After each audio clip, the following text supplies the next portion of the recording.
جس شخصیت کی آپ چہرے کی زیارت کر رہے ہیں،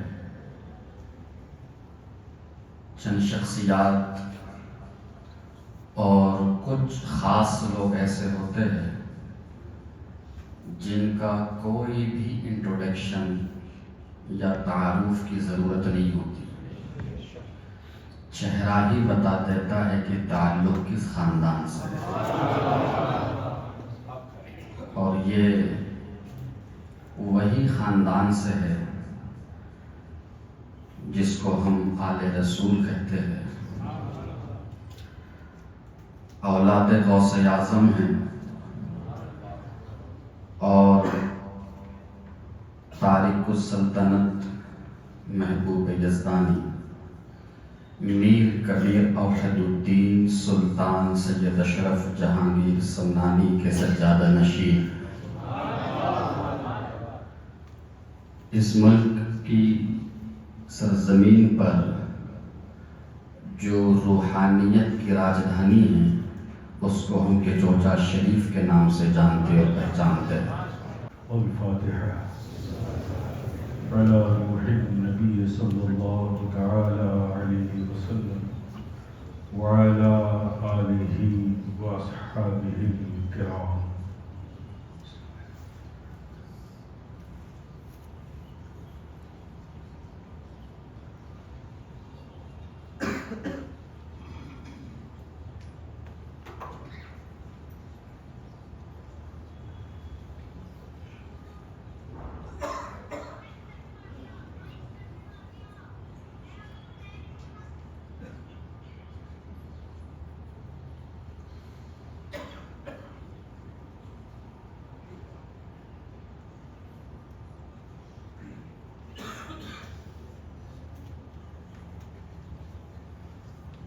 ان اللہ وملائکتہ یصلون علی النبی یا ایھا الذین آمنوا صلوا علیہ وسلموا تسلیما۔ اللهم صل علی سیدنا محمد وعلی آل سیدنا مولانا محمد كما تحب وترضى بأن تصلي عليه صلاة وسلام عليك يا رسول الله۔ سبحان ربك رب العزة عما يصفون وسلام على المرسلين والحمد لله رب العالمين۔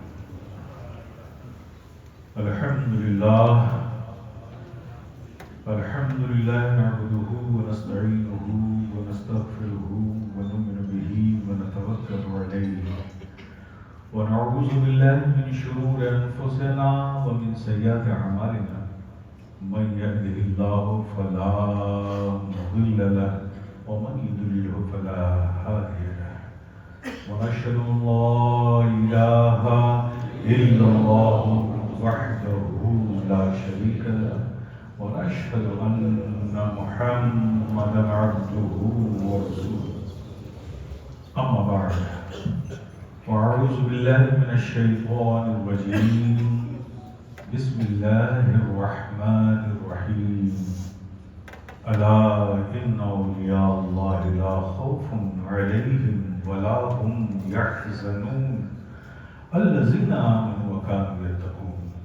صدق الله مولانا العظيم وصدق رسوله النبي الكريم، ونحن على ذلك لمن الشاهدين والشاكرين، والحمد لله رب العالمين۔ محفل میں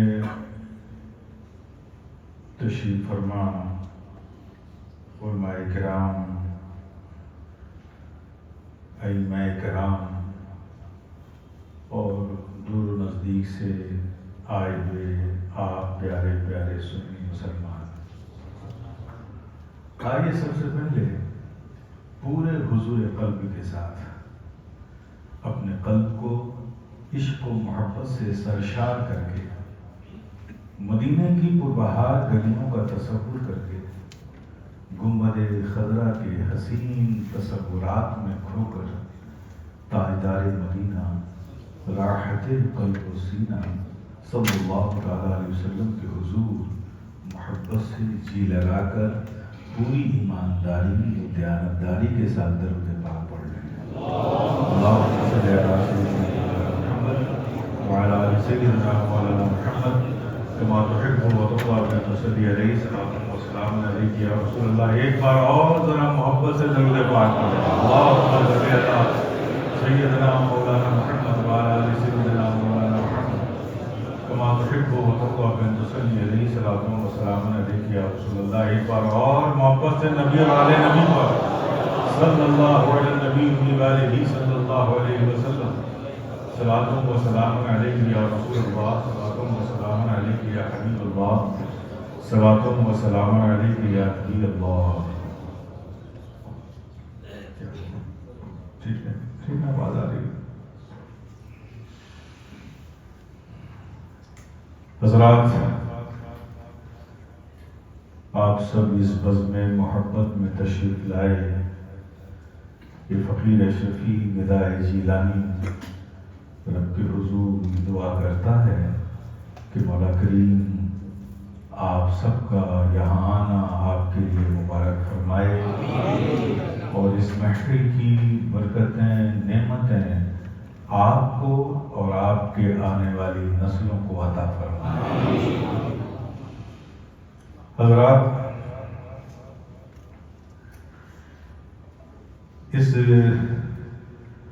میں چاہتا ہوں کہ ایک نعت پاک میں پڑھوں، پھر اس کے بعد انشاءاللہ کچھ دیر گفتگو بھی کروں گا. اب یہ ہماری ضرورت ہے، اس فقیر کی عادت بھی ہے، ضرورت بھی ہے کہ جب تک یہ دل، یہ زبان، یہ لب، یہ فکر، یہ خیال بارگاہ رسالت نعت میں منظوم خراج عقیدت یعنی نعت نہیں پڑھ لیتا، موڈ ہی نہیں بنتا. تو میں محبت سے پڑھ رہا ہوں. اور نعت پاک کا معاملہ یہ ہے میرے پیارے کہ نعت پاک وہ چیز ہے جو کبھی پرانی نہیں ہوتی. کہہ دیتے ہیں لوگ غفلت میں کہ بڑی پرانی نعت ہے. نہیں میرے پیارے، نعت پاک پرانی نہیں ہوتی. نعت پاک اس ذات کی تعریف کا نام ہے جس کی کوئی بات پرانی نہیں ہوتی، تو اس کی تعریف میں لکھی گئی نعت کیسے پرانی؟ نعت پاک کا تو تقاضا یہ ہے کہ جب پڑھا جائے محبت سے پڑھا جائے، جب سنا جائے محبت سے سنا جائے. تو میں اپنی جانب سے انشور کرتا ہوں کہ میں محبت سے پڑھ رہا ہوں اور آپ کی جانب سے امید رکھتا ہوں کہ آپ محبت سے سنیں گے. پڑھتا ہوں حضرات، سماعت فرمائیں.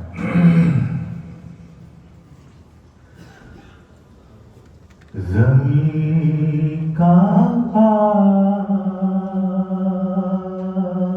آسماں کا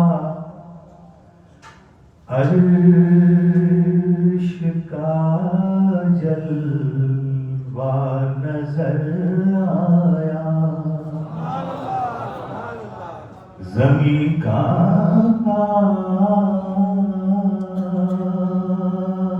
آسماں کا عرش کا جلوہ نظر آیا. زمین کا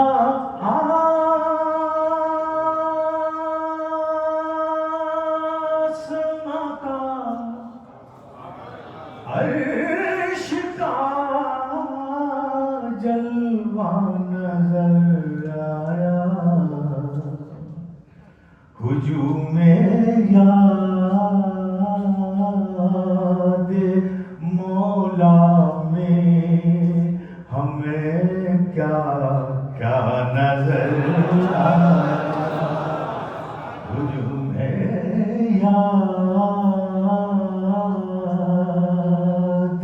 مولا میں ہمیں کیا کیا نظر آیا.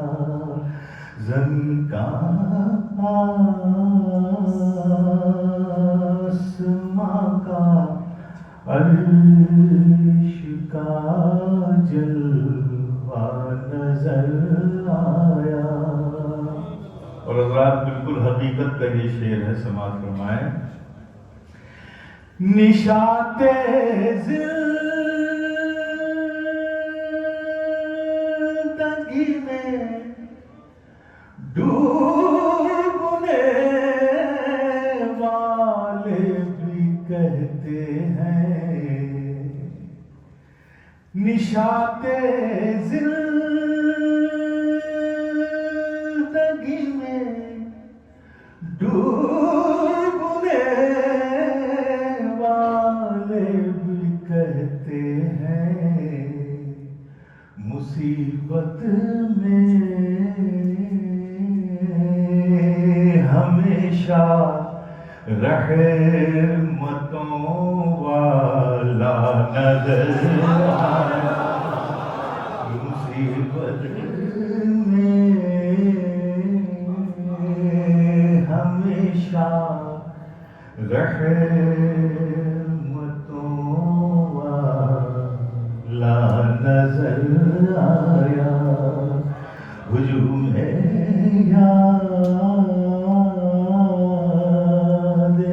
مولا میں ہمیں کیا کیا نظر آیا۔ اور یہ شعر کی سماعت فرما لیں۔ انا بشر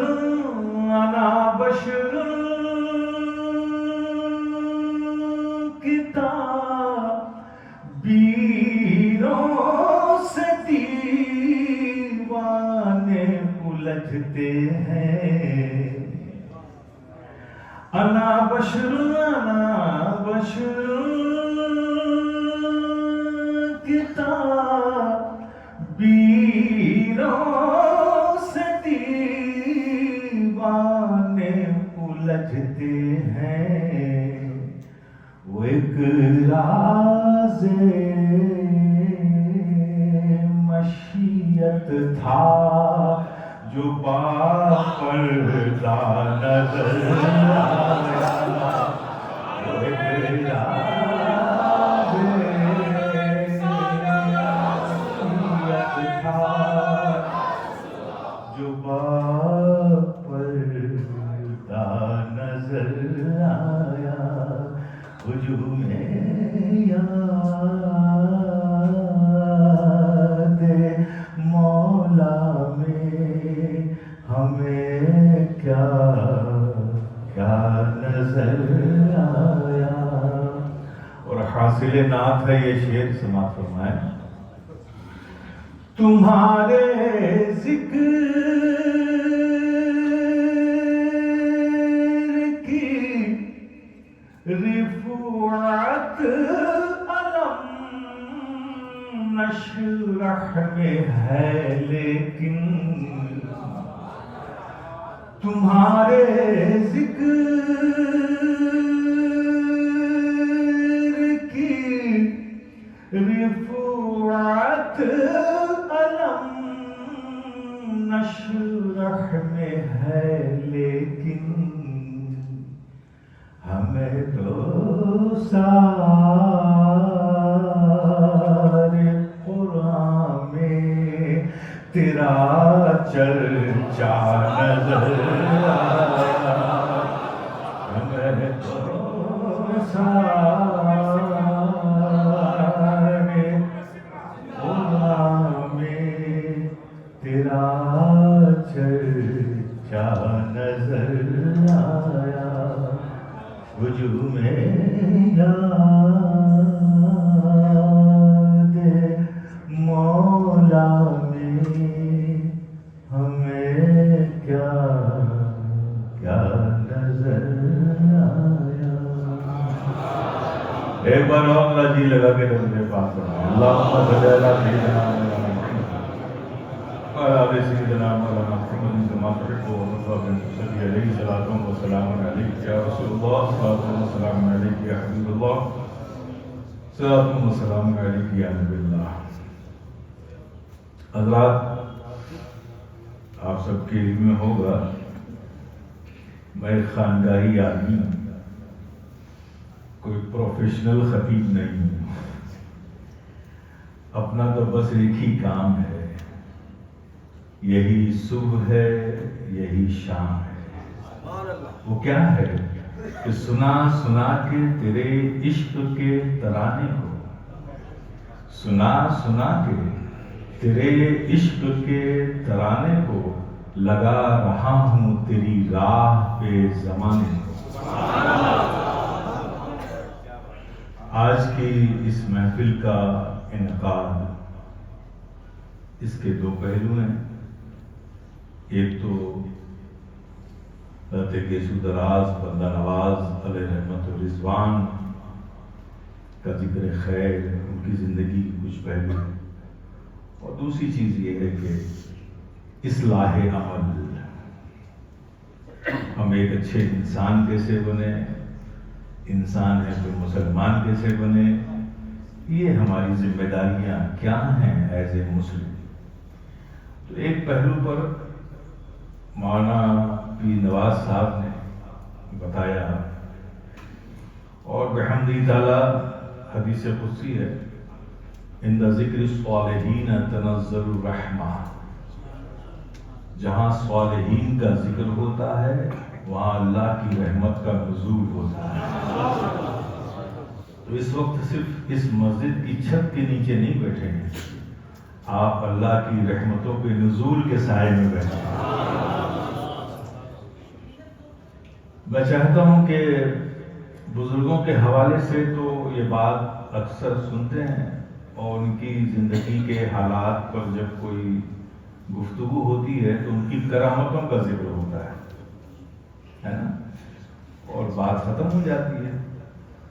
تو میں چاہتا ہوں کہ آج اس سے ہٹ کر گفتگو کر لی جائے.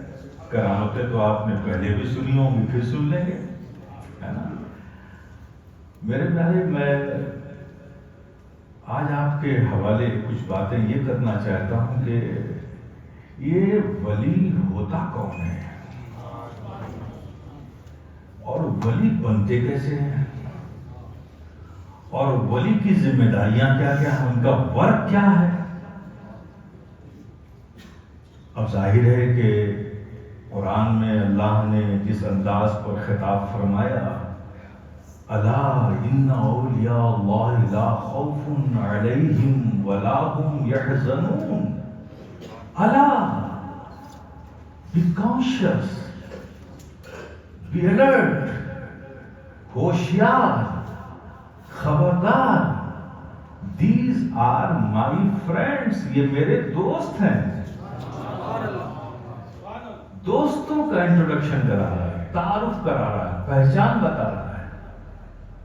لوگ کہہ دیتے ہیں کہ بھائی اولیاء کرام کو پہچاننا مشکل ہے. اگر اولیاء کرام ہماری پہچان میں نہیں آئیں گے تو ہم ان سے فائدہ کیا حاصل کریں گے؟ یہ بات جو کہی جاتی ہے وہ اس اعتبار سے نہیں کہ ہم ان کو نہیں پہچان سکتے. کس ولی کا کیا مقام ہے، اس کے مقام کے اعتبار سے ہم اسے نہیں جان سکتے. ٹھیک ہے نا. تو جو لوگ اتنے اہم ہیں اللہ پاک، جن کا ذکر اللہ سے ہوشیار کر کے کر رہا ہے، تو یہ بات ثابت ہے کہ یہ لوگ بڑے اہم ہیں. جب آپ بھی کوئی بات بہت امپورٹنٹ کرنے جا رہے ہوتے ہو تو سامنے والے سے کہتے ہو بھائی ذرا توجہ دو، دھیان سے سنو، دیکھو، غور سے سنو. جب کوئی بات بڑی اہم ہوتی ہے تو سامنے والے کو متوجہ کرنے کے بعد، الرٹ کرنے کے بعد وہ کہی جاتی ہے. یہاں بھی وہی اللہ ہے. یہ اللہ بتا رہا ہے کہ رب جو بات کہہ رہا ہے وہ بہت اہم لوگوں کے بارے میں بات کہہ رہا ہے. اہم لوگوں کی بات کہہ رہا ہے. کیا کہہ رہا ہے؟ کہ یہ میرے دوست ہیں. اور یہ کون ہے دوست؟ وَلَا خَوْفٌ عَلَيْهِمْ وَلَا هُمْ يَحْزَنُونَ. یہ وہ لوگ ہیں جنہیں کوئی خوف نہیں، جنہیں کوئی غم نہیں. یہ بات کہی نا رب نے. اب ذرا غور سے کیجیے. ولیوں کے بارے میں رب فرما رہا ہے کہ کوئی خوف نہیں، کوئی غم نہیں. اور یہ رب نبیوں کے بارے میں کیا کہہ رہا ہے؟ اور موسیٰ رب کی بارگاہ میں کھڑے ہونے سے ڈرے تو نبیوں میں خوف. ایوب روئے، رونا غم کی نشانی، غش کھا کے گرنا یہ ڈر کی نشانی۔ تو نبیوں میں خوف بھی، نبیوں میں غم بھی، اور ولیوں کے بارے میں کیا کہہ رہا ہے؟ کوئی خوف نہیں، کوئی غم نہیں۔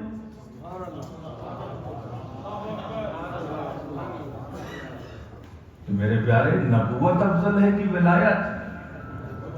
نبوت افضل ہے۔ تو نبیوں میں تو خوف بھی پایا جا رہا ہے، خود رب فرما رہا ہے۔ نبیوں میں غم بھی پایا جا رہا ہے، خود رب فرما رہا ہے۔ اور ولیوں میں خوف نہیں، یہ بھی رب فرما رہا ہے۔ ولیوں کو غم نہیں، یہ بھی رب فرما رہا ہے۔ تو میرے پیارے، بات دراصل یہ ہے، یہ خوف اور ڈر یہ ایک فطری چیز ہے۔ اللہ نے ہر انسان کی طبیعت میں، فطرت میں خوف اور ڈر کو ودیعت فرمایا ہے۔ اللہ فرماتا ہے کہ ولیوں میں خوف نہیں، ڈر نہیں۔ اور ہم نے مطاف کی زمین پر محبوب یزدانی، محبوب سبحانی، میر سید شیخ عبد القادر جیلانی کو سجدے میں سر رکھ کر رب کی بارگاہ میں خشیت کے ساتھ گڑ گڑا کر روتے ہوئے دیکھا۔ یہ رونا خوف کی نشانی ہے۔ غوث اعظم کو کعبے میں، مطاف میں، سجدے میں روتے ہوئے دیکھا، اور رب فرما رہا ہے کہ کوئی خوف نہیں، کوئی خوف نہیں۔ غوث اعظم کو تڑپ تڑپ کے سجدے میں رب کی بارگاہ میں فریاد کرتے ہوئے نظر آ رہے ہیں، تو وہاں تو خوف پایا جا رہا ہے۔ تاجدار ولایت ہیں، میر میرا ہیں، پیر پیرا ہیں، محبوب سبحانی ہیں، غوث سمدانی ہیں، شہباز لامکانی ہیں، شیخ عبد القادر جیلانی ہیں۔ وہ سجدے میں سر رکھ کر تڑپ تڑپ کر رب کی بارگاہ میں رو رہے ہیں۔ یہ رونا، یہ گڑ گڑانا، یہ تڑپنا، یہ خوف کی علامت۔ اور اب کیا فرما رہا ہے؟ ولیوں میں خوف نہیں۔ تو میرے پیارے، دراصل اللہ تبارک و تعالی یہاں پر اپنے دوست بندوں کے مقام کو بتا رہا ہے، مقام کو بتا رہا ہے۔ یہ خوف اور ڈر تو فطری چیز ہے، لیکن یہ جو کہہ رہا خوف نہیں، ڈر نہیں، دراصل ان کے مقام کو بتا رہا ہے رب کائنات۔ اس لیے کہ جب کوئی بندہ، اس کا دوست بندہ، اس کا ولی بندہ جب رب کی بارگاہ میں حاضر ہوتا ہے، تنہائیوں میں، اس کے ذکر میں، اس کی فکر میں، اس کی یادوں میں مستغرق ہو جاتا ہے، ڈوب جاتا ہے، تو اللہ پاک پھر اس سے سارے حجابات ہٹا دیتا ہے، سارے پردے گرا دیتا ہے، ساری دنیا دور کر دیتا ہے، اور وہ اس وقت رب کے قرب میں ہوتا ہے۔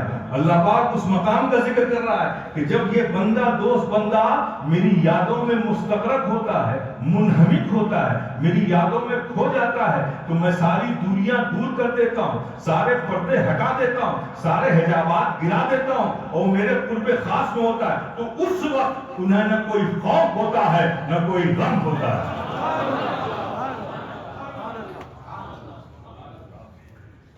یہ ہے ولیوں کا مقام، یہ ہے ولیوں کا مقام۔ بڑے اہم لوگ ہیں میرے پیارے، ایسے نہیں بن جاتے ہیں، بڑے اہم لوگ ہیں میرے پیارے۔ اب یہ الگ بات ہے کہ آج کے معاشرے میں، ماحول میں ہم اشتہاروں میں ولی بنا دیتے ہیں، پوسٹروں میں ولی بنا دیتے ہیں، تو عجیب سانحہ ہے یہ۔ ہم کہتے ہیں یہ اللہ کے دوست، ولی دوست، اللہ کے دوست ہیں۔ یہ تو وہی بات ہو گئی کہ آپ سڑک پہ گئے، کوئی شخص مل گیا اور پکڑ کے کہا کہ یہ محمود میاں کا دوست ہے۔ ارے بھائی، میرا دوست میں بناؤں گا کہ آپ بنائیں گے؟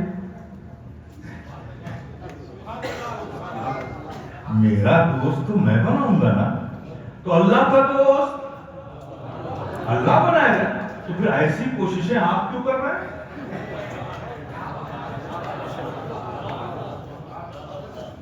اللہ کا دوست اللہ بنائے گا نا، بننے دیجئے، رب کو بنانے دیجئے، اور جب وہ بن جائے گا، اللہ کے محبوب بندے دوست بندے ہو جاتے ہیں، میرے پیارے فکر نہ کیجئے، آپ اپنی زمین کو صحیح رکھیے،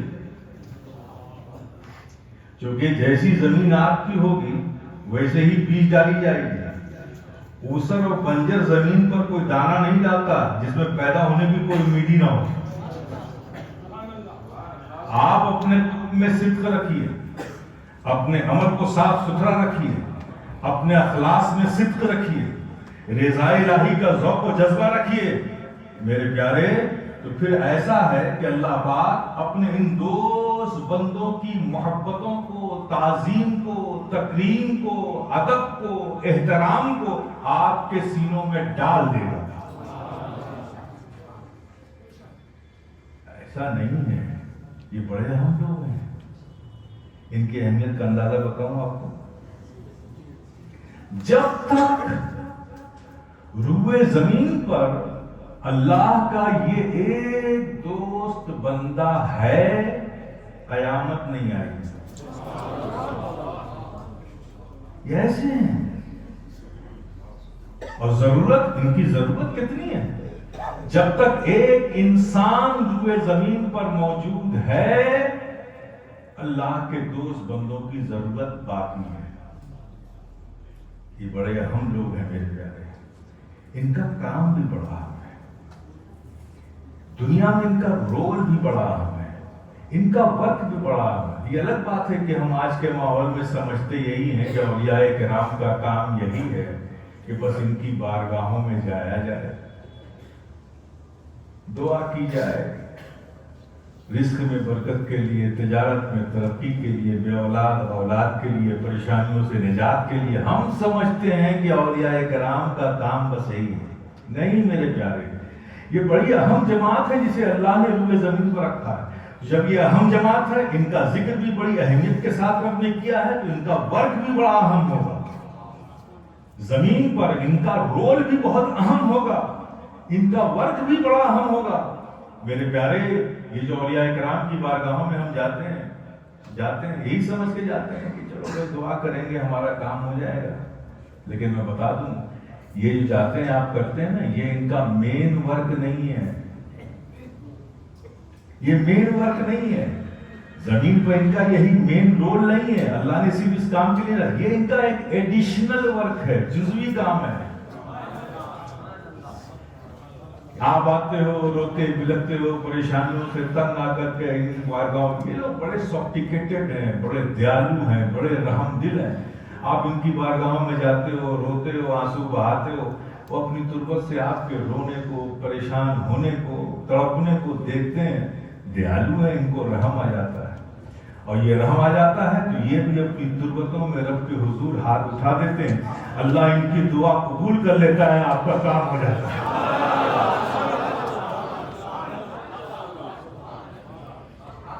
لیکن یہ کوئی مین ورک نہیں ہے،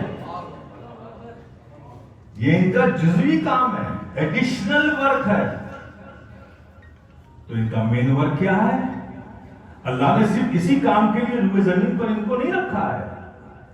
تو میرے پیارے میں بتا دوں، ان اولیاء کرام کی زندگی کا مطالعہ کر لو، ان کا مین ورک ہے، ان کا مین رول یہ ہے کہ جب ایک مسلمان کسی ایسے ماحول میں کہ ماحول تشدد کا ہو، ماحول عصبیت کا ہو، ماحول آمریت کا ہو، ماحول اجنبیت کا ہو، ماحول فتنوں کا ہو، ماحول ظلم کا ہو، ایسے کسی ماحول میں جب ایک مسلمان اسلام کے کسی احکام پر عمل کرنا اپنے لیے ناممکن سمجھنے لگے، شہر میں حالات بگڑ گئے، کرفیو لگ گیا، اب ظاہر ہے کہ مسجد تک آنا ایک مسلمان مجبور سمجھتا ہے، کیسے جائیں گے مسجد؟ تو اسلام کے احکام کا حکم تو یہی ہے نا کہ مسجد میں جا کر نماز پڑھو، جماعت سے نماز پڑھو، لیکن آپ مجبور ہو گئے، حالات ایسے تھے، شہر میں کرفیو لگا، تو ایسے کسی احکام پر عمل کرنا، ایسے کسی حالات میں جب ایک مسلمان اپنے لیے ناممکن سمجھنے لگے، تو میرے پیارے پھر وہیں سے اولیاء کرام کا کام شروع ہو جاتا ہے۔ اولیاء کرام کا کام وہیں سے شروع جاتا ہے. وہ ایسے عصبیت کے ماحول میں، ایسے ظلم کے ماحول میں، ایسے تشدد کے ماحول میں، ایسی اجنبیت کے ماحول میں، ایسی حاکمیت کے ماحول میں، ایسی آمریت کے ماحول میں، ایسے شدت کے ماحول میں پہنچ کر اسلام کے احکام پہ عمل کر کے دنیا کو یہ پیغام دیتے ہیں کہ ارے پیارے یہ اسلام ہے، اسلام، اس پر عمل کرنا ہر زمانے میں ممکن ہے، ہر ماحول میں ممکن ہے، ہر ملک میں ممکن ہے. یہ اسلام ہے، اس پہ عمل کرنا اگر سعودیہ میں ممکن ہے تو سوئٹزرلینڈ کی برف پوش پہاڑیوں پہ بھی ممکن ہے. اگر کویت میں ممکن ہے تو جاپان کے ٹوکیو میں بھی ممکن ہے. اگر بحرین میں ممکن ہے تو چائنا کے شنپینگ میں ممکن ہے. اگر یہ ہندوستان میں ممکن ہے تو میرے پیارے یہ رشیا کے ماسکو میں بھی ممکن ہے. یہ اسلام ہے، اسلام. یہ ہے بزرگوں کا مین رول. ورنہ آپ سوچ سکتے ہیں سن لینا یہ بڑا آسان کام ہے میرے پیارے، لیکن ذرا جب عمل کرنے کی پریکٹیکل کوئی سچویشن آئے گی تو پتا چلے گا کہ اس کے سننے میں پھر اس پر کرنے میں کتنی مشکل ہے. 80 سال کی عمر ہے جس کا ذکر ہم کرنے بیٹھے نا، سید محمد بن یوسف حسینی رحمۃ اللہ تعالی علیہ، جنہیں حضرت گیسو دراز بندہ نواز دنیا کہتی ہے. 80 سال کی عمر، 57-60 تک ریٹائر ہو جاتے ہیں لوگ. بھائی یہ 80 سال کیا کیا آپ تصور کیجیے. دلی میں پیدا ہو کر حضرت نصیر الدین روشن چراغ دہلوی کی صحبت میں آئے اور ان کی خدمت میں لگ گئے. بچپنا گزر گیا، جوانی گزر گئی، بڑھاپے کی دہلیز پر دستک دے دی، بڑھاپا بھی آ گیا. لیکن جب تک نصیر الدین روشن چراغ رہے خدمت سے اپنے آپ کو نہیں روکا. اور 80 سال کی عمر جب خدمت کر چکے، جیسا بتایا گلبرگہ شریف آئے. کیا کرنے ہیں؟ آرام کرنے ہیں. میرے پیارے آرام کرنے نہیں آئے. آپ ذرا اٹھا کر دیکھو، 100 کتابیں، 100 بکس تفسیر پر، حدیث پر، فقہ پر، سیرت پر، سیر پر حضرت گیسو دراز بندہ نواز نے لکھی. 100 کتابیں، 100 کتابیں لکھی ہیں. لوگ کہتے ہیں گیسو دراز بندہ نواز، لوگ سمجھتے ہیں کہ بڑے بڑے باغ ہوں گے، اس لیے گیسو دراز کا مطلب بڑے باغ ہے نا. یہ کہتے ہیں نا، غلط فہمی دور کر دو. یہ جو ولی ہوتے ہیں نا، یہ شریعت و طریقت کا سنگم ہوتے ہیں. ان کی زندگی شریعت سے خالی نہیں ہوتی میرے پیارے. یہ جو کہتے ہیں لوگ کہ شریعت الگ چیز ہے، طریقت الگ چیز ہے، اس سے بڑی جہالت کوئی چیز نہیں ہے. شریعت بھی ہدایت ہے، طریقت بھی ہدایت ہے. طریقت کی ہدایت میں اور شریعت کی ہدایت میں فرق کیا ہے؟ اصول کی کتاب ہے شرح تہذیب، اس میں ہدایت کا 2 اصطلاحی معنی لکھا ہے. ہدایت کسے کہتے ہیں؟ ہے اراد الطریق، راستہ دکھانا، یہ ہدایت ہے. اور دوسرے ہدایت ہے ایصال المطلوب، منزل تک پہنچانا، یہ ہدایت ہے.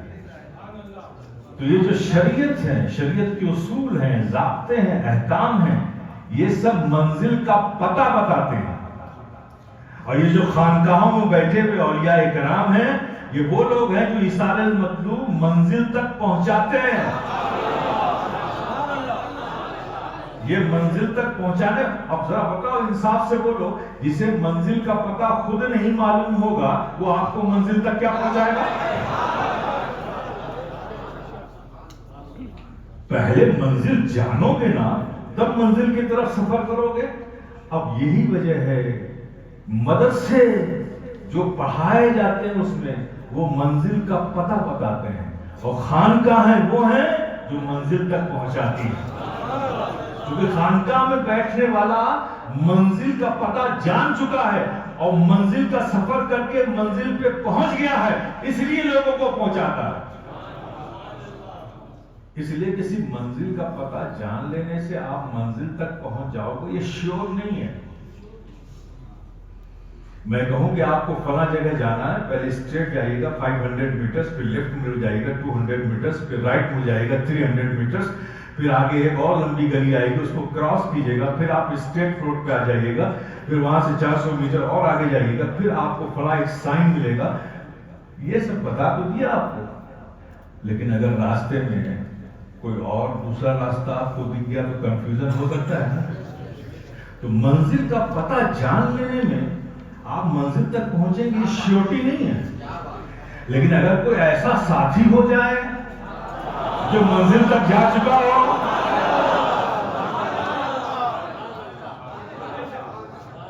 تو کیا پھر بھی منزل پہ پہنچنے میں کوئی کنفیوژن رہے گا؟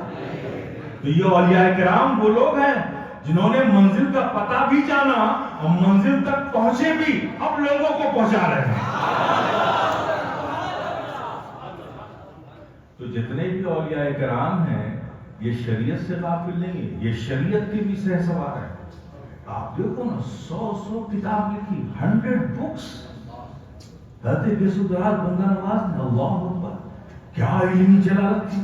فن تفسیر ہے تو تفسیر لکھی، فن حدیث ہے تو حدیث لکھی، فن فقہ ہے تو فقہ کی کتاب لکھی، 100 بکس لکھی۔ کتنے بڑے عالم تھے، اور مقام طریقت کیا تھا؟ اللہ اکبر، اللہ اکبر۔ یہاں یہ سوراشٹر میں ایک جگہ ہوتی بھیڑ ہے نا، تو وہاں پر کیا تھا ان کا دروازے بابا، کیا تھا؟ دربار بابا، ہاں، شاہ چوکٹ، ہاں۔ تو راستے میں ادھر آ رہے تھے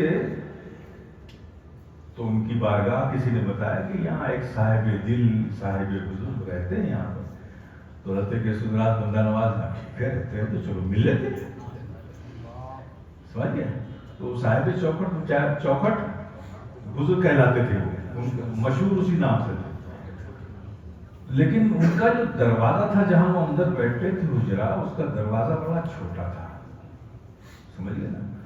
تو جو جاتا تھا اسے جھک کر جانا پڑتا تھا۔ اب جتنے گئے سب جھک گئے، لیکن اب جو آ رہا ہے وہ کوئی اور نہیں، وہ تو خود بندہ نواز ہے۔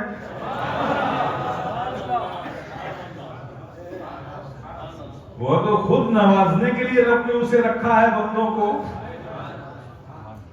جب حضرت دراز بندہ نواز پہنچے تو ان کے سامنے بھی وہی چھوٹی چوکھٹ، اور ملنا ہے تو جھک کے جانا ہے۔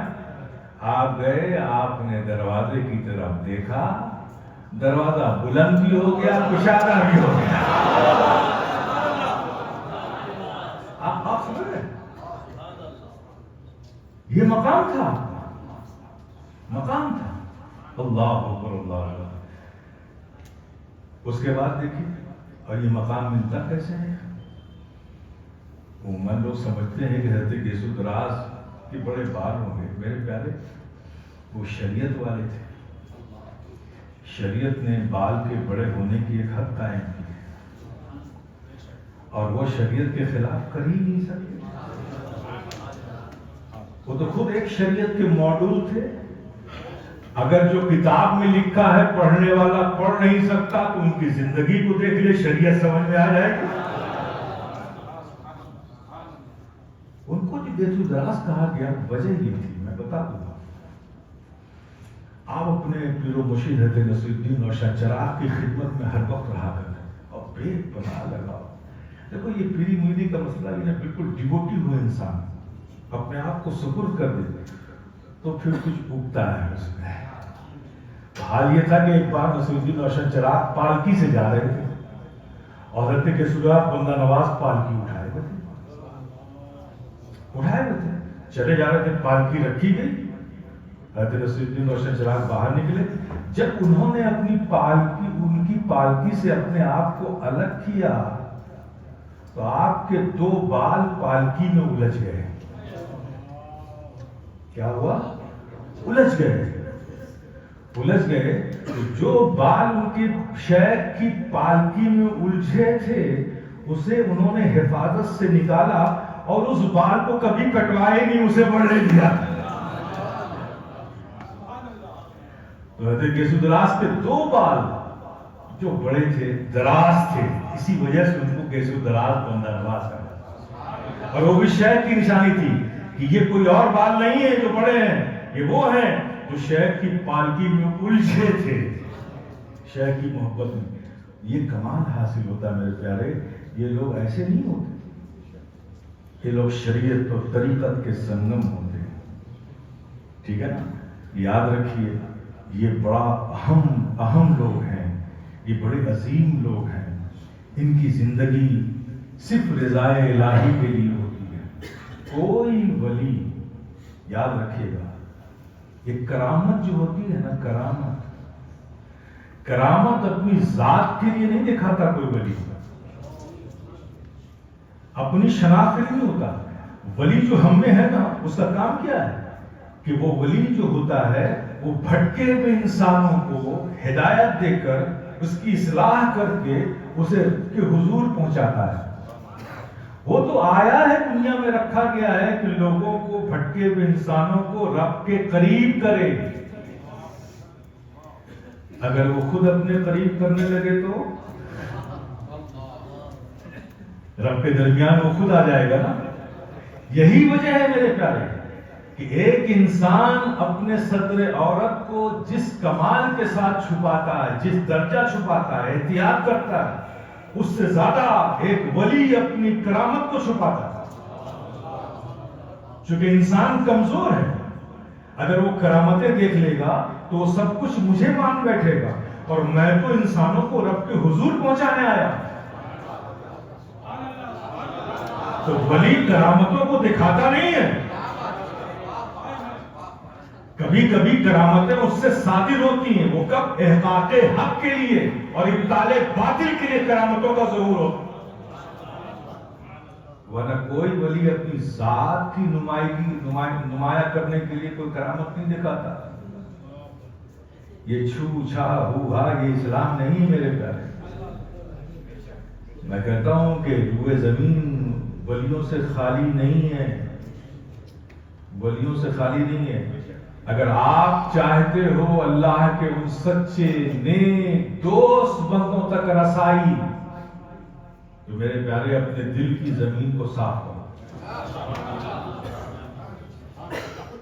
دانا ڈالنے والوں کی کمی نہیں ہے، اس بنجر زمین کو کاشت کے لائق بناؤ، پھر دیکھو دانے تو کبھی محبوب الہی کی چوکھٹ سے آ جائیں گے، کبھی نئی نواز کی بارگاہ سے مل جائیں گے، کبھی مقدمے۔ کیا ان کے فیضان میں کوئی کمی ہے؟ نہیں ہے میرے پیارے۔ ہمیں اپنی زندگی کو سنوارنا ہے اور ہمیں یہ محسوس کرنا ہے کہ ہم دوسرے انسانوں کی طرح محض ایک انسان نہیں ہے میرے پیارے۔ کیسے ہیں آپ دوسرے انسانوں کی طرح؟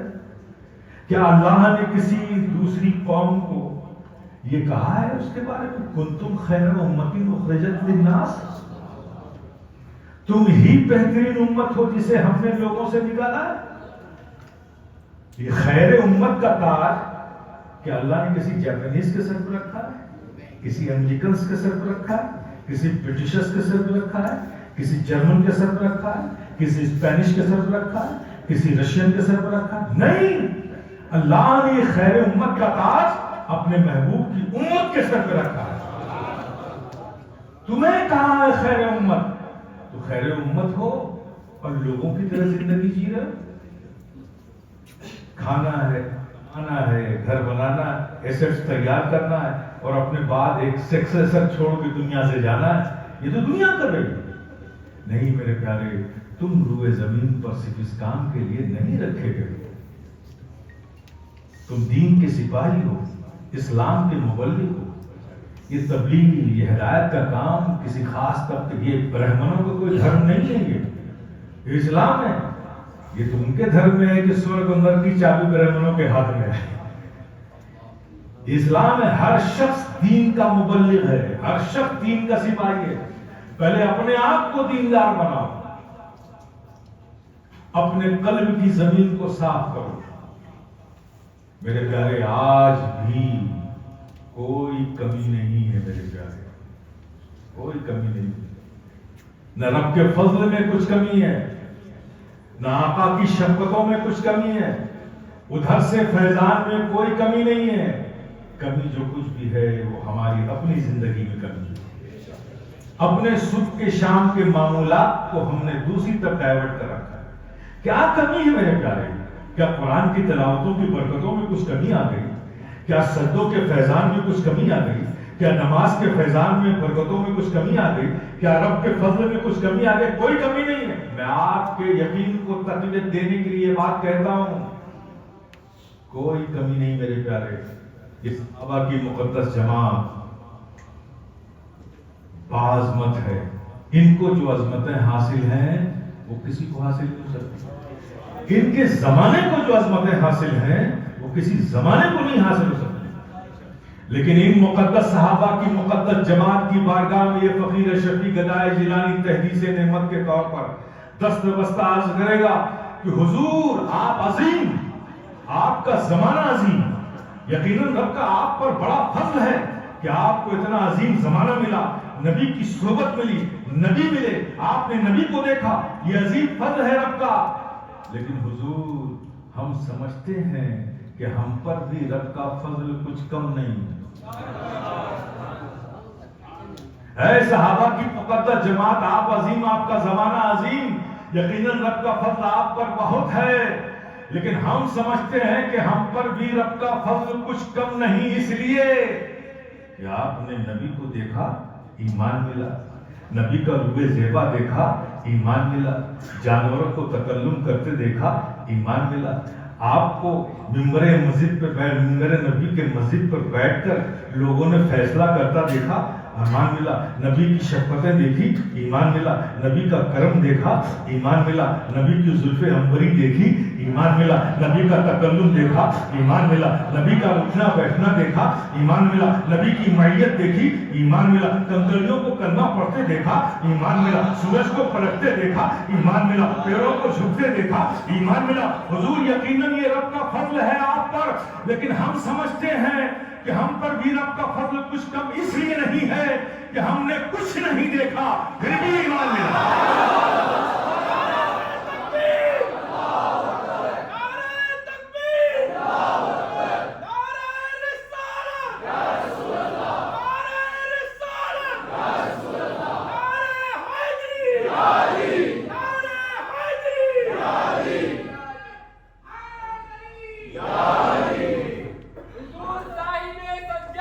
میرے پیارے, کوئی کمی نہیں ہے, کوئی کمی نہیں ہے. رب کے فضل میں بھی کچھ کمی نہیں ہے, آقا کی شفقتوں میں بھی کچھ کمی نہیں ہے. صرف کمی ہم نے اپنے فکر میں, اپنے معمولات میں پیدا کر دی. تھوڑا سا کروٹ لینے کی ضرورت ہے میرے پیارے, تھوڑا سا بدلنے کی ضرورت ہے. ایک بات اور میں آج اس محفل میں آپ کو کہہ دیتا ہوں. میرے بہت سے ینگسٹرز, یوتھ بھی بیٹھے ہیں, بزرگ بھی بیٹھے ہیں. یہ ہر معاملے میں دوسروں کو قصوروار ٹھہرانا یہ جسٹس نہیں ہے, اور یہ ہماری روایات بھی نہیں ہے. کیا کریں, سارا زمانہ مخالف ہے, ہمارے خلاف سازشیں ہو رہی ہیں, کانسپریسی ہو رہی ہے, مسلمانوں کے سب دشمن ہو رہے ہیں, بڑے ماحول نہیں. میرے پیارے, یہ شکوے شکایت کرنے والی قوم نہیں ہے. یہ قوم تو صرف اپنے رب کے فضل پر اعتماد کرتی ہے. کس دور میں آپ کے لیے حالات موافق رہے ذرا بتا دیجیے. اسلام کے ابتدائی زمانے سے, فاران کی چوٹی سے نبی رحمت صلی اللہ تعالی علیہ وسلم جب نیچے اترے آئے اور توحید کا پیغام دیا, تو کیا اس وقت حالات موافق تھے؟ تب سے لے کے اسلام کی 1500 سالہ تاریخ اٹھا کر دیکھو, بغداد کے اندر 25 لاکھ مسلمانوں کا سر کاٹ دیا گیا, مسلمانوں کے سروں کے مینارے بنائے گئے, اندلس کو تباہ و برباد کر دیا گیا. ہر دور میں کبھی بھی مسلمانوں کے موافق حالات نہیں رہے. ہر کوششیں کر لی ہیں زمانے نے اور زمانے کے فرعونوں نے کہ اسلام کو اس زمین سے ختم کر دیا جائے. اسلام ختم ہو گیا کیا؟ ختم ہو گیا کیا؟ نہیں ہوا. ہاں آزمائشیں آئیں گی، ہم آزمائے جائیں گے. یہ کہا رب نے کہ تمہیں آزمائشوں میں نہیں ڈالیں گے، سیدھے جنت بھیج دیں گے. وَلْنَبْلُوَنَّكُمْ بِشَيْءٍ مِّنَ الْخَوْفِ وَالْجُوعِ وَنَقْصٍ مِّنَ الْأَمْوَالِ وَالْأَنفُسِ وَالثَّمَرَاتِ. رب تو فرما رہا ہے کہ ہم تمہیں آزمائیں گے، ضرور آزمائیں گے. بھوک سے آزمائیں گے، خوف سے آزمائیں گے، مال کے نقصان سے آزمائیں گے، جان کے نقصان سے آزمائیں گے، اولاد کے نقصان سے آزمائیں گے. رب نے تو کہا ہے یہ آزمائشیں تمہارے ساتھ ہوں گی. پھر جس کا اعلان رب نے کر دیا ہے تو وہ آزمائشوں کے بعد انعام دینے کی بات تو کرتا ہے. انعام کو چاہیے، آزمائش نہیں چاہیے. بغیر ایگزام دیے ہوئے آپ پروموشن چاہتے ہیں اگلے کلاس میں؟ کمال کی بات. میرے پیارے یہی وہ چیز ہے جہاں ہم خوف زدہ ہونے لگے. ہر آزمائش کے بعد امتحان ہے. لیکن یاد رکھو آج پھر وہ تاریخ ساز جہاں ہزاروں دشمن سامنے ہوتے تھے، چند مسلمان ہوتے تھے، فتح و نصرت اللہ پاک ان کے ہاتھوں کو عطا کرتا تھا. آج ایسے نظارے ہمارے نظروں کے سامنے کیوں نہیں آ رہے؟ ہم ہر طرف ذلیل و رسوا ہو رہے ہیں. ساری اسلامک اسٹیٹس تباہ ہو رہی ہیں. ساری بلڈ شیڈنگ جونوسائیڈ اگر ہو رہی ہے وہ زمین پہ تو اس کے لیے زمین مسلمانوں کی ہے. وہ چاہے سیریا ہو، چاہے یمن ہو، چاہے عراق ہو، چاہے فلسطین ہو. دنیا کی کسی اور زمین پہ تو یہ جینوسائیڈ کیوں ہو رہا ہے؟ آخر یہ مسلمانوں کی زمین پہ ہی جینوسائیڈ کیوں ہو رہا ہے؟ ہم کیوں تباہ و برباد کیے جا رہے ہیں؟ آپ کہیں گے کہ امریکنس کی پالیسی ہے، اسرائیلیوں کی پالیسی ہے، ان کی پالیسی ہے، ان کے. نہیں میرے پیارے، یہ ہیلے حوالوں کی بات مت کرو. پورا عرب، پورا مکہ سب خلاف تھا. 4 ہی مسلمان تھے. ایک دوست تھا مسلمان، ایک بیوی تھی مسلمان، ایک غلام تھا مسلمان، اور ایک بچہ تھا مسلمان.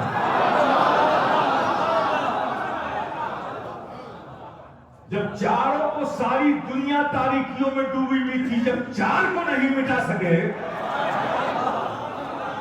تو آج 1.7 بلین مسلمان ہیں. کس میں ہمت ہے؟ 54 اسٹیٹس مسلم ہیں. کس میں ہمت ہے کہ مسلمانوں کو؟ لیکن میرے پیارے مسلمان تو ہو.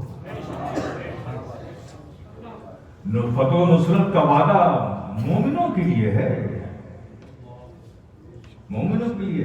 تو یہ شکوہ چھوڑ دو، کیوں تباہ ہو رہے ہو؟ لیکن یہ ایک سوال ہے، سوال ہے. ہمارے ینگسٹرز کے بھی دماغ میں آ سکتا ہے، ہمارے بزرگوں کے دماغ میں آ سکتا ہے کہ آخر ہم ہی کیوں تباہ کیے جا رہے ہیں. میرے پیارے اہل دنیا جو بھی اس کا مطلب نکالیں، جو بھی بات کریں وہ ان کی اپنی ہے. لیکن یہ فقیر اشرفی آپ سے کہتا ہے یہ سب کوئی ریزن نہیں ہے تمہاری تباہی کا کہ فلاں مخالف ہے، فلاں دشمن ہے، فلاں یہ ہے، فلاں یہ ہے. کوئی ریزن نہیں ہے. واضح ہے، بڑی صاف بات ہے کہ اللہ نے اپنے محبوب سے فرمایا، محبوب نے اپنی امت سے فرمایا. حدیث قدسی ہے. کیا ہے؟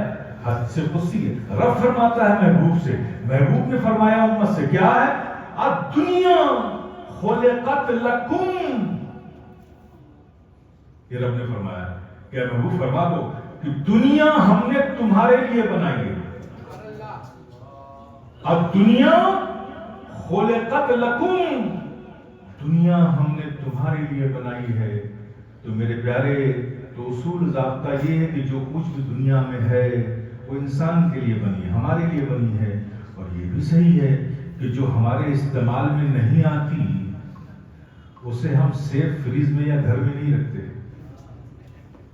اگر پھل لاؤ اس لیے کہ وہ تمہارے استعمال کے لیے ہے، اور وہ سڑ جائے تو فریز میں رکھو گے یا ڈسٹ بین میں ڈالو گے؟ ڈسٹرائے کر دو گے نا، پھینک دو گے نا. تو معلوم چلا کہ دنیا ہمارے لیے بنی ہے، اور دنیا کی جو چیز ہمارے لیے نہیں رہتی اسے ڈسٹرائے کر دیا جاتا ہے، اسے آپ پھینک دیتے ہو. دھان کی کھیتی کرو بیج ڈالو، پلانٹ نکلا، اس میں بالیاں آئیں، سب کچھ، لیکن اس میں دانے نہیں آئے تو اسے کاٹ کے گھر لاؤ گے یا کھیتی میں جلا دو گے؟ یہ کام کی نہیں ہے ہمارے، ہم نے بویا تھا کہ ہمارے لیے تھی، لیکن یہ ہمارے لیے نہ رہی، اس لیے کہ اس میں دانے نہیں رہے۔ تو جو چیز اللہ نے دنیا تمہارے لیے بنائی اور وہ جو تمہارے کام نہ آئے، تم اسے کیا کر دیتے ہو؟ ڈسٹرائے کر دیتے ہو، آگ لگا دیتے ہو، پھینک دیتے ہو۔ تو اللہ نے فرمایا اب دنیا خلقت لکم، اور دوسری بات کیا فرمائی؟ وَأَنْتُمْ خُلِقْتُمْ لِي، دوسری بات کیا فرمائی؟ دنیا ہم نے تمہارے لیے بنایا ہے، وَأَنْتُمْ خُلِقْتُمْ لِي، اور تمہیں ہم نے اپنے لیے بنایا ہے۔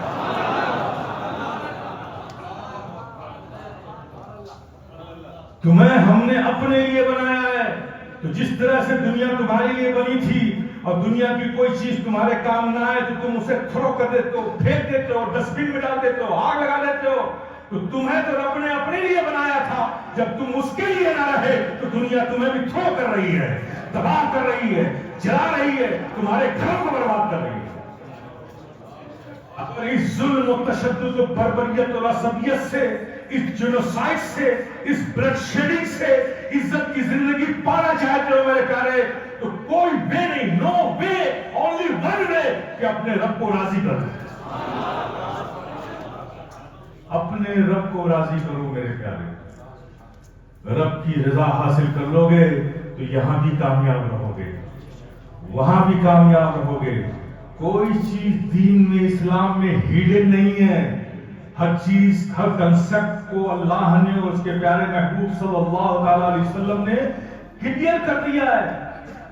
لیکن افسوس یہ ہوتا ہے کہ ہم دین کو پڑھتے نہیں ہیں، اور جو قوم اپنی تاریخ کو فراموش دیتی ہے، بھول جاتی ہے، پھر دنیا اس کو بھول جاتی ہے۔ میرے پیارے، اپنے مسلمان ہونے پر، اپنے مومن ہونے پر اس سے بڑی نعمت اور کچھ نہیں میرے پیارے۔ حالانکہ آپ غور کرو تو ایمان لانے میں، ایمان والا ہونے میں آپ نے کون سی محنت کی؟ کیا محنت کیا؟ کوئی جدوجہد کیا، کوئی جہاد کیا، کوئی ریاضت کی، کوئی مجاہدات کیا، کیا کیا؟ ارے تو رب کا فضل ہے کہ ایک مسلمان کی گود میں آپ کو ڈال دیا، آپ مسلمان ہو گئے۔ اگر کسی اور گود میں ڈال دیتا تو آپ کو ہو جاتے۔ لیکن رب کے فضل کی قدر کی کیا آپ نے؟ کتنی بڑی نعمت دی ہے، ایک مسلمان کے گھر میں پیدا کر کے، ایمان والا بنا کے رب نے کتنا بڑا فضل کیا آپ کی جانوں پر، یہ احساس ہے آپ کو؟ ایمان جیسی نعمت رب کے فضل سے جو مل گئی ہے، کیا آپ نے اس کی رسپیکٹ کی، اس کی قدر کیا، اس کی ریکوائرمنٹ کو کبھی فلفل کرنے کی کوشش کی، اس کی اہمیت کو کبھی سمجھا؟ آپ کے سمجھنے نہ سمجھنے سے ایمان کی قدر و قیمت کم نہیں ہو سکتی۔ ایمان بڑی قیمتی چیز ہے میرے پیارے۔ دنیا کے سارے متاع، ساری چیزیں ایمان کے مقابلے میں زیرو ہیں۔ نبی نے کیا فرمایا تھا جب کفار قریش جناب ابو طالب کے پاس آئے کہ آپ سمجھیے اپنے، وہ کہیں تو میں بادشاہت دے دوں، وہ کہیں تو میں سرداری دے دوں مکے کی، وہ کہیں تو میں امامت دے دوں، سب کچھ دینے کے لیے تیار ہوں، آپ ان کو سمجھائیے، روکیے کہ وہ ہمارے دین کو برا نہ کہیں، یہ جو دین لے کے آئے اسے اسٹاپ کر دیں۔ کیا کہا تھا نبی نے کہ چچا آپ کہہ دیجئے، اگر یہ لوگ ایک ہاتھ میں سورج، ایک ہاتھ میں دنیا کی تمام دولت میرے ہاتھوں میں رکھ دیں، تب بھی میں اس دعوت نبوت سے باز نہیں آؤں گا، حق بیانی سے باز نہیں آؤں گا۔ یہی کہا تھا نا، اور آپ انہی کی امت ہے نا۔ کیا ان کے حوالے سے ایسا کوئی جذبہ، ایسی کوئی سوچ، ایسی کوئی طرف آج اپنے سینوں میں محسوس کر رہے ہیں؟ نہیں کر رہے نا میرے پیارے۔ پھر کس ترقی کی امید پہ جی رہے ہو؟ ایمان کی وہ مضبوطی، ایمان کی وہ حرارت، رب کی ذات پر وہ یقین، وہی چیز تھی، ورنہ تعداد ہماری کبھی زیادہ نہیں رہی۔ بدر میں 313، مقابلے میں ہزاروں، فاتح کون بنا؟ مسلمان. کس بنیاد پر؟ ارے حال میں تو یہ تھا کہ بدر میں ایک صحابی تشریف لائے، آقا کے پاس کہا یا رسول اللہ یہ تو ہزاروں کی تعداد میں ہیں، ان کے پاس لڑنے کے لیے نیزے بھی ہیں، تلواریں بھی ہیں، بختر بھی ہیں، ڈھالیں بھی ہیں، اور ان کے یہاں تو دیگیں چڑھ رہی ہیں، کھانے پینے سے شکم سیر بھی ہیں. اور یا رسول اللہ ہم تو دن میں روزہ رکھتے ہیں، افطار کھجور و پانی سے کرتے ہیں، کھانے کی بھی ہمارے پاس کچھ نہیں، اور لڑنے کے لیے تو ایک ڈنڈا بھی نہیں، ان سے ہم لڑے کیسے؟ یہ حالت تھی.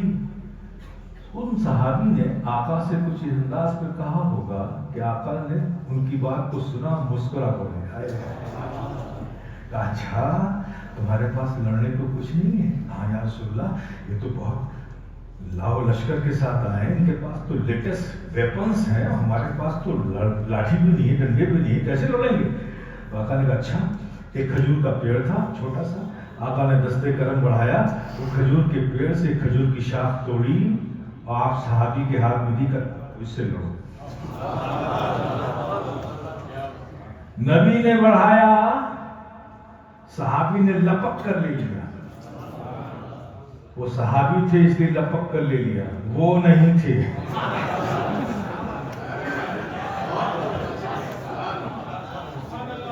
وہ نہیں تھے،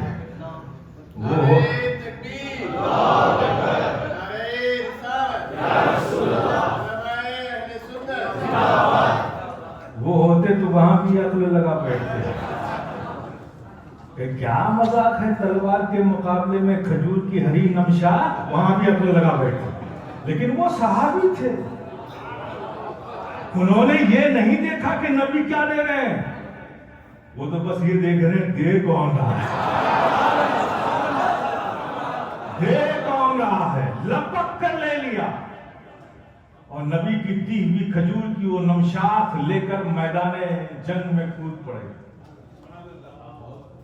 ایک کافر نے دیکھا تلوار اس کے ہاتھوں میں، کہا کہ کیسا بیوقوف ہے، لڑنے آیا ہے تلوار کے مقابلے میں کھجور کی نم لچکتی شاخ سے. مسکرایا کہ چلو ٹھیک ہے، اس کا ذوق ابھی پورا کیے دیتے. تلوار لے کے سامنے آیا، تلوار کھینچی. آپ صحابی نے نبی کی دی ہوئی کھجور کی نمشاخ وہ کھینچ لی، دونوں قریب ہوئی. ادھر سے نمشاخ، ادھر سے تلوار، ادھر رحمت الہیہ مسکرا. آواز ہے ارے بڑھا دے بڑھا دے، تو میرے محبوب پر اس قدر اعتماد کرے گا، یقین کرے گا، میری رحمت تجھے مایوس کرے گی؟ ارے بڑھا دے بڑھا دے. تاریخ شاہد ہے کہ ادھر سے تلوار بڑھتی ہے، ادھر سے کھجور کی نمشاخ بڑھتی ہے. جب دونوں ٹکراتی ہے تو صحابی کے ہاتھوں میں کھجور کی نمشاخ شاخ نہیں تلوار بن جاتی ہے.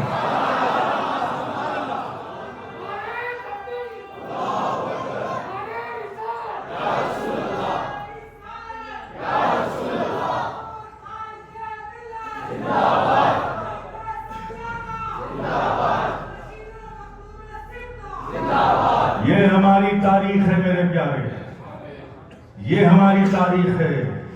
ہم نے اپنے ایمانی حرارتوں کی بنیاد پر ہمیشہ اللہ نے فتح و نصرت مسلمانوں کو عطا فرمائی ہے، رب کی ذات پر یقین کی بنیاد پر. آج سوال بنتا ہے، آپ بھی سوچ سکتے ہو کہ آخر کیا چیز پہلے جو تھی وہ آج ہم میں نہیں ہے.